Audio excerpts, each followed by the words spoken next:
Hanya Allah yang tahu bagaimana perasaan aku sakit. Sakitnya perasaan aku ni. Siapa yang tahu? Siapa tahu?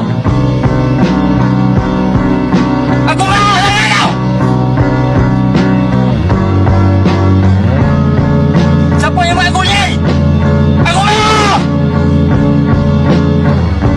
Asal fake-nya aku malas betul. Bercanda. Kenapa kami yang kuasai bumi kah? Memang Mbak nggak bingung? Semua manusia di muka bumi ini bingung Mbak. Nanti nggak bingung kalau udah di surga. Siapa kamu? Coba kamu siapa? Hei, namamu siapa? Aku Firman Saputra. Kamu siapa? Hah? Siapa kamu namanya siapa? Siapa namanya? Di mana rumahnya? Hah? Di mana rumahnya? That's so much more.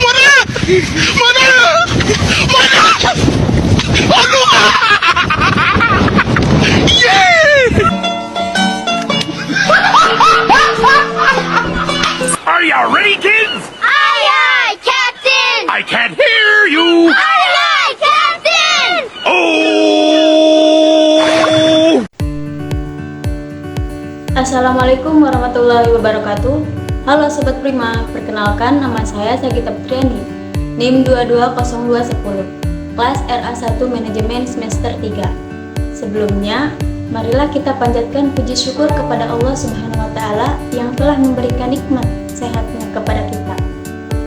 Baiklah, saya di sini akan menyampaikan materi teori ekonomi dari kelompok 1 sampai kelompok 6. Video ini dibuat untuk memenuhi tugas UTS mata kuliah teori ekonomi yang diampu oleh Bapak Muhammad Teguh SEMM CTMP, CMC, CPGAN, CPLN, CIB. Materi yang pertama yaitu teori ekonomi dan ruang lingkupnya. Ekonomi merupakan ilmu tentang perilaku dan tindakan manusia untuk memenuhi kebutuhan hidupnya yang bervariasi dan berkembang dengan sumber daya yang ada melalui pilihan-pilihan kegiatan produksi, konsumsi, dan atau distribusi. Ruang lingkup ekonomi. Ilmu ekonomi memiliki ruang lingkup mikro dan makro sehingga mudah untuk dipelajari. Keduanya memberikan batasan dan asumsi yang jelas. Ekonomi yang pertama yaitu ekonomi mikro merupakan cabang ilmu ekonomi yang khusus mempelajari bagian-bagian kecil atau aspek individual dari keseluruhan kegiatan perekonomian. Dan yang kedua, ekonomi makro. Ekonomi ini merupakan cabang ilmu ekonomi yang khusus mempelajari mekanisme bekerjanya perekonomian sebagai suatu keseluruhan, berkaitan dengan penggunaan faktor produksi yang tersedia secara efisien agar kemakmuran masyarakat dapat dimaksimumkan. Metode ilmu ekonomi. Metode ilmu ekonomi merupakan upaya manusia untuk memenuhi kebutuhan yang bersifat tidak terbatas dengan alat pemenuhan kebutuhan yang berupa barang dan jasa yang bersifat langka dan terbatas serta memiliki kegunaan yang alternatif. Adapun metode yang digunakan dalam ilmu ekonomi itu ada 4, yaitu yang pertama metode induktif, yang kedua metode deduktif, ketiga metode matematika, 4 yaitu metode statistika. Nah, untuk metode induktif adalah metode di mana suatu keputusan dilakukan dengan mengumpulkan semua data, informasi yang ada dalam realita kehidupan. Realita tersebut mencakup setiap unsur kehidupan yang dialami kehidupan, keluarga, masyarakat, lokal, dan sebagainya, yang mencoba mencari jalan pemecahan sehingga upaya pemenuhan kebutuhan tersebut dapat dikaji secermat mungkin. Yang selanjutnya, metode deduktif adalah metode ilmu ekonomi yang bekerja atas dasar hukum, ketentuan, atau prinsip umum yang sudah diuji kebenarannya. Dengan metode ini, ilmu ekonomi mencoba menetapkan cara pemecahan masalah sesuai dengan acuan, prinsip hukum, dan ketentuan yang ada dalam ilmu ekonomi. Selanjutnya, metode matematika adalah metode yang digunakan untuk memecahkan masalah-masalah ekonomi dengan cara pemecahan soal-soal secara matematis. Yang terakhir yaitu metode statistika, adalah suatu metode pemecahan masalah ekonomi dengan cara pengumpulan, pengolahan, analisis, penafsiran, dan penyajian data dalam bentuk angka-angka secara statistik. Materi yang kedua yaitu perkembangan teori ekonomi. Aristoteles membedakan antara oikonomos dan cermestiti. Menurutnya, oikonomos adalah menyelidiki peraturan rumah tangga dan cermestiti adalah mempelajari peraturan tukar-menukar. Perkembangan ekonomi di era digital, Indonesia merupakan salah satu negara yang memiliki potensi besar untuk perkembangan ekonomi digital Indonesia. Diperkirakan memiliki pasar perdagangan online sebesar 5 miliar untuk perdagangan online formal dan lebih dari 3 miliar untuk perdagangan online informal.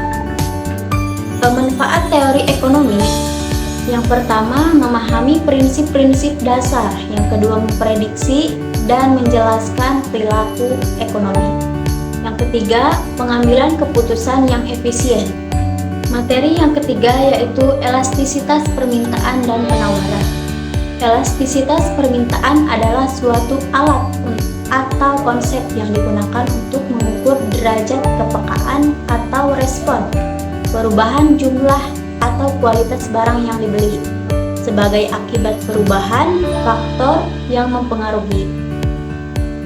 Yang pertama, elastisitas harga permintaan. Elastisitas ini adalah derajat kesepakatan atau respon jumlah permintaan akibat perubahan harga barang, atau dengan kata lain merupakan perbandingan daripada presentasi perubahan jumlah barang yang diminta dengan presentasi perubahan dengan harga di pasar.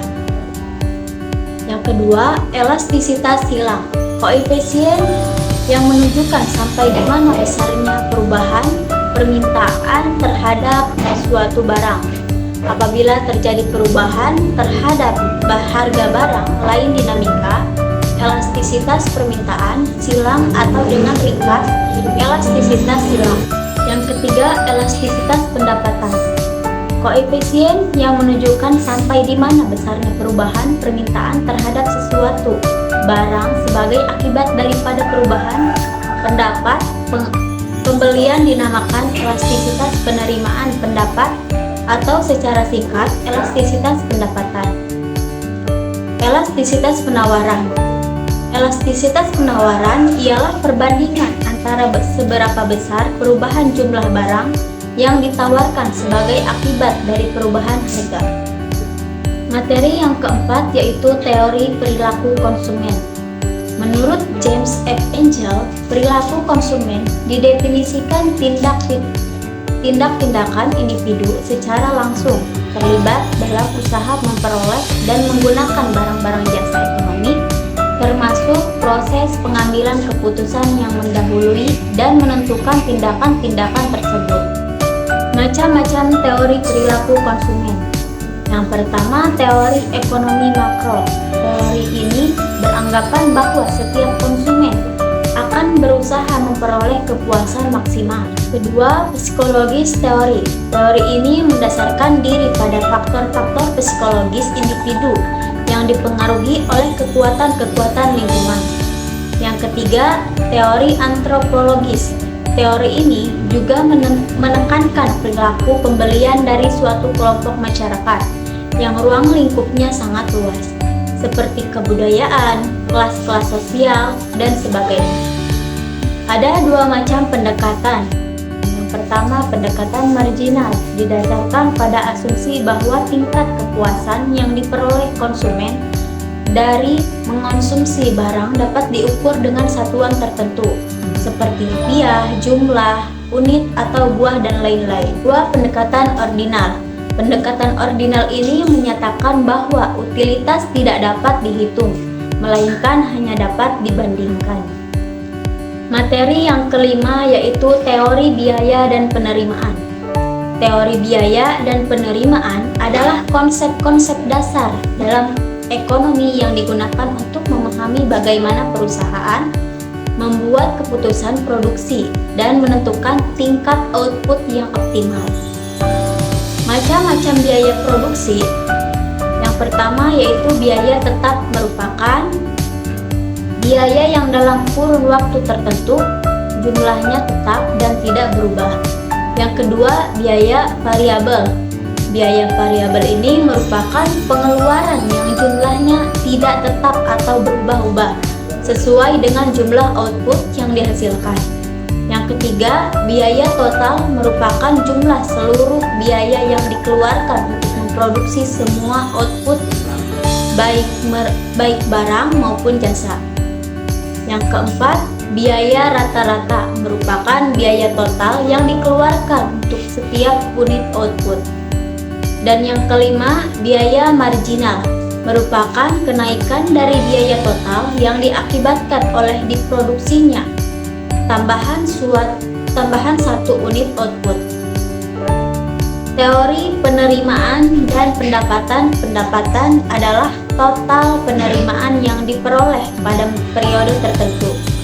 Perusahaan yang menginginkan laba maksimum akan mengambil keputusan secara marginal, di mana perusahaan dapat menyesuaikan variabel-variabel yang bisa dikontrol untuk memungkinkan memperoleh laba yang maksimum. Materi yang keenam yaitu teori produksi dan kegiatan perusahaan. Teori produksi adalah prinsip ilmiah dalam melakukan produksi yang meliputi bagaimana memilih kombinasi penggunaan input untuk menghasilkan output dengan produktivitas dan efisiensi tinggi. Yang kedua itu bagaimana menentukan tingkat output yang optimal untuk tingkat penggunaan input tertentu. Produksi adalah salah satu aktivitas ekonomi yang menghasilkan hasil akhir atau output dari suatu proses yang membutuhkan beberapa masukan atau input. Sehingga kegiatan produksi merupakan kombinasi antara beberapa masukan atau input yang bisa disebut faktor-faktor produksi yang akan menghasilkan keluaran atau output agar nilai guna barang atau jasa tersebut bertambah. Keuntungan atau kerugian adalah perbedaan hasil penjualan dan biaya produksi. Keuntungan diperoleh apabila hasil penjualan melebihi dari biaya produksi dan sebaliknya. Fungsi produksi adalah hubungan teknis antara faktor produksi dengan hasil produksi. Secara matematis, hubungan teknis tersebut dapat ditulis output sama dengan F dalam kurung TK, M.TS. Untuk jangka waktu analisis, ada dua yaitu jangka pendek dan jangka panjang. Jangka pendek yaitu jangka waktu di mana terdapat sebagai faktor produksi yang jumlahnya dianggap tetap, contohnya harian, mingguan, dan bulanan. Untuk jangka panjang yaitu jangka waktu di mana semua faktor produksi bersifat variabel, contohnya yaitu tahunan dan multi tahunan. Perusahaan merupakan tempat di mana terjadi kegiatan produksi barang atau jasa untuk kemudian dijual ke masyarakat. Tujuan perusahaan adalah untuk memanfaatkan sumber daya manusia dan sumber daya alam guna memproduksi suatu barang atau jasa agar dapat menciptakan keuntungan sebanyak-banyaknya. Organisasi perusahaan dapat dibedakan menjadi tiga secara umum, yaitu perusahaan perseorangan, perusahaan perkongsian, dan perseroan terbatas, di mana masing-masing memiliki kelebihan dan kelemahan yang mendasar. Mungkin hanya itu yang bisa saya sampaikan, kurang dan lebihnya mohon maaf. Wabillahi taufiq wal hidayah. Assalamualaikum warahmatullahi wabarakatuh. If it's breeze, red ruby the sleeves, Chinese on my sleeve, these wanna be Chun-Li's anyway, yee out.